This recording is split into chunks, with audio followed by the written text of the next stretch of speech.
Well, when we were making it, I think the thing that people laughed about the most when the guy comes in and says, "I'm looking forward to get blowed," and she throws the cup of coffee in his face. I don't know. It was late at night. It was a night shoot. We'd been up for like 6 days shooting at night. So everybody kept laughing there. That doesn't mean it's the funniest thing in the movie. It's the thing I remember for being the most ridiculous. And about the project in itself, what was the thing that surprised you still after all these years? Oh, that the neighbors were so nice to us, and we would like put anuses and penises on their trees, and they would come out with their children and take pictures of the family in front of the trees with us. But the community was so accepting and so nice. When 20 years ago they called the police when we would shoot movies. So basically, I just think it was so how accepting everybody was when we were making a movie with such rude subject matter. Before we started, I thought, oh God, this is going to be trouble. The neighbors are going to be so mad. But they were great, and they thanked me for helping their community. They said, I don't know how I helped their community, but they were great about it. One older lady said to me, "I don't mind telling you, this is making me horny." I said, it is? Oh.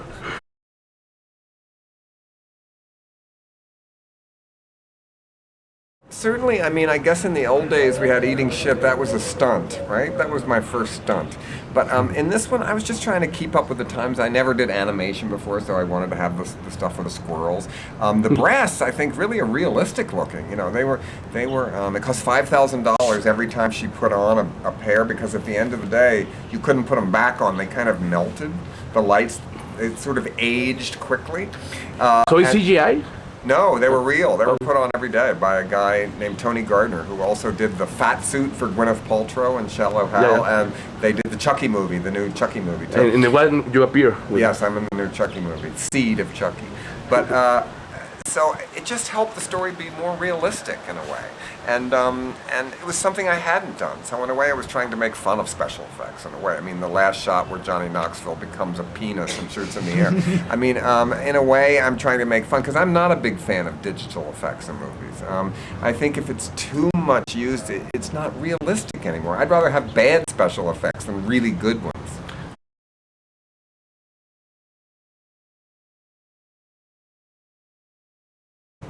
I think the idea is important. I don't know what is transgressive anymore. I think of the films of Nick Zed and all those movies that came out that sort of have that, and I like those movies very much.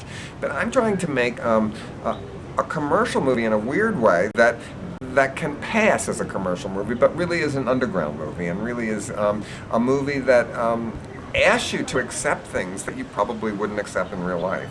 And I think if you can get regular people to watch a movie that's pretty crazy, that's the most subversive thing you can do at all.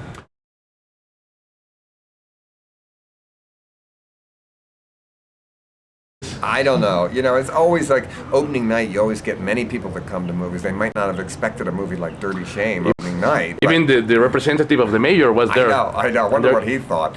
But certainly when I saw people were laughing and everything. I mean, you know, my movies are always going to get every kind of review. They're going to get good reviews, bad reviews. There's never going to be a movie that everyone likes. A movie that everyone likes is generally kind of boring, usually, to me.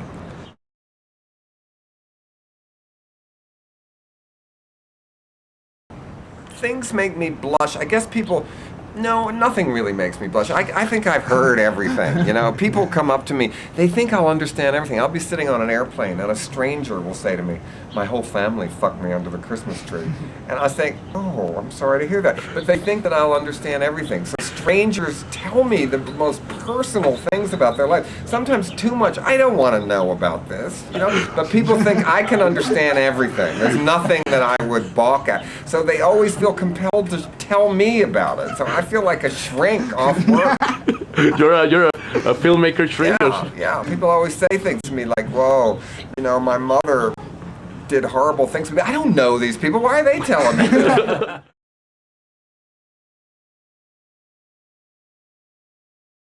Well, I'm thrilled, you know, that to me what's more important ever is not money, not grosses, it's to crossing over to the next generation of kids to come see your movie. So when I go and I give a speech like today, the audience was like really young and everything, and they know your work, that's the most flattering thing to me of all. Because you want to get the kids, you want to infect the kids with the next generation with your sense of humor.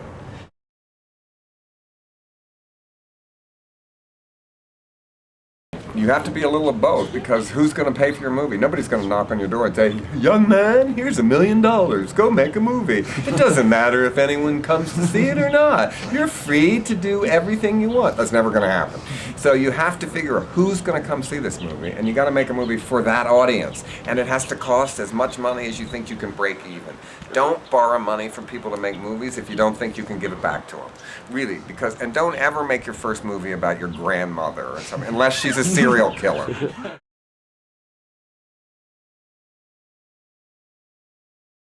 For young ones, yeah, like Gaspar Noé, I think is great. I like Todd Solondz. I like Francois Ozon. I like Bruce LaBruce. There's a lot of young filmmakers, I think. I think this movie Tarnation is a great movie that's come out. I really like an underground movie in New York.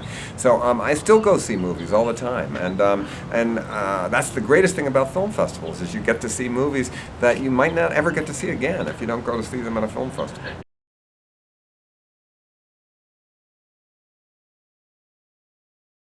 Oh God, you know, it's nice to focus the camera.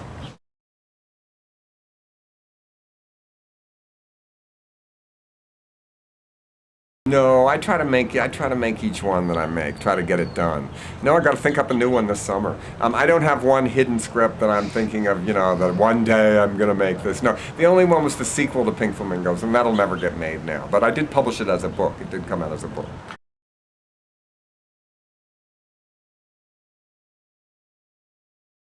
Well, what happens is you have to compete with your past. That's the main thing you compete with. That's fair, you know, but if I had...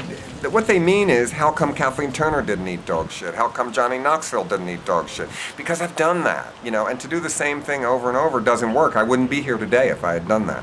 I understand. I'm not as angry as I was when I was 20. I'm not quite 60, but I'm almost 60.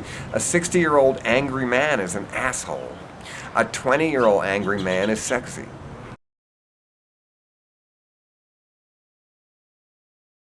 Censorship is like the Motion Picture Association of America. They rated this movie NC-17, which is corporate censorship, because Blockbuster and the big chains won't carry NC-17 movies. Some newspapers won't review it. Some theater chains won't play it. So it's a different kind of censorship. In the old days, you were dealing with stupid people, basically. Now these are smart people that want to censor your movie. That's much harder and much scarier.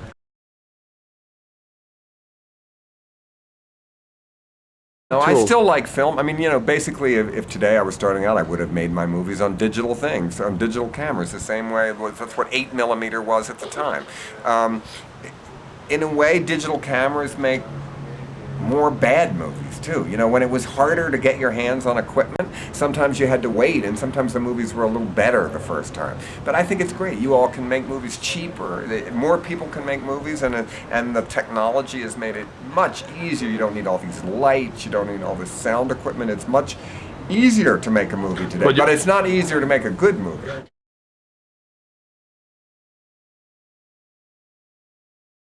Well, it's a tough thing, because now they're co-opted so much by the studios, because all the studios are looking for independent films because they think they can make money from them.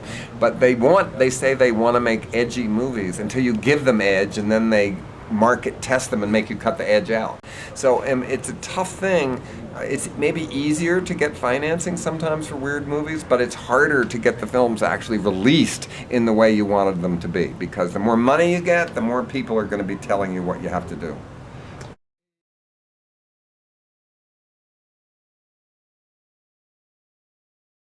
A festival like this is the whole way you're going to get people to see them.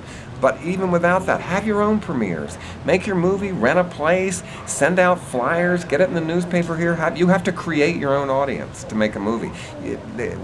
Part of it is making a movie, but then what? What do you do with it even if it's a good movie? You have to get people to see it. You have to get people to review it. You have to get it released, and that's a whole other thing. So learn about the business of it too. Read the trade papers. Figure out how it works, this business, because that's part of it, unfortunately, too. It's called show business.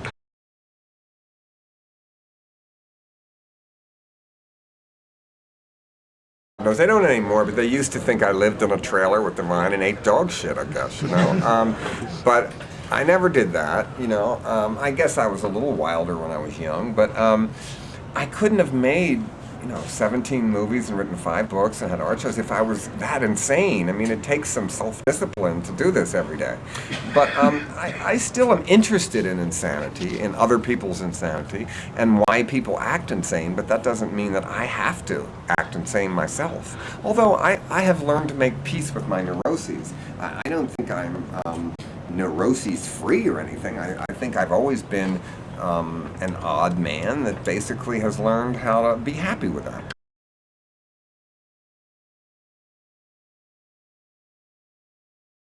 I like always Meryl Streep is the one I want to get in one of my movies. I like her a lot. She'd be a good one. She could do a Baltimore accent too. Have you ever speak to her? I've met her before and everything. I think she sort of doesn't seem maybe too eager to have that first meeting. But you never know. Maybe I haven't written the right script yet for her.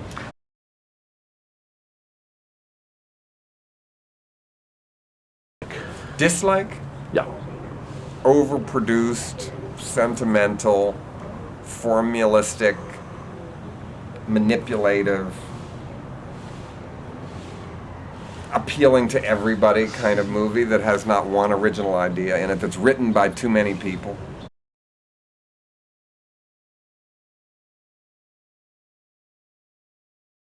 This movie is responsible. Johnny Knoxville talks about only having safe sex that doesn't harm others, that is mutually agreed upon. That's responsible, I think. I think it's irresponsible to tell young people that abstinence is the only way to have safe sex. To me, that's almost murder, because that's never going to happen.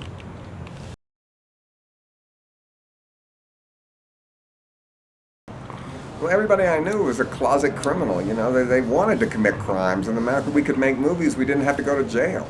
In a way, we could do every murder, every terrible thing on film and have an outlet for all our criminal behavior where we didn't have to really go to jail for it. So that was a luxury, to be bad but do it on film.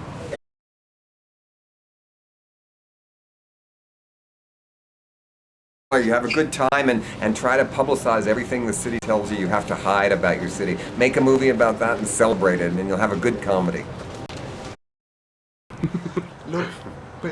Los distribuidores de marihuana que le financiaron sus primeras películas se han acercado a usted después de que ha tenido un poco más de éxito. Does the weed dealers that financed one of your early works has approached to you during these recent years? Well, certainly. Yeah, they're my friends. I still know them. I see them all the time. But they're successful businessmen now. They're not pot dealers now. Now what they do, Microsoft? I'm not telling them.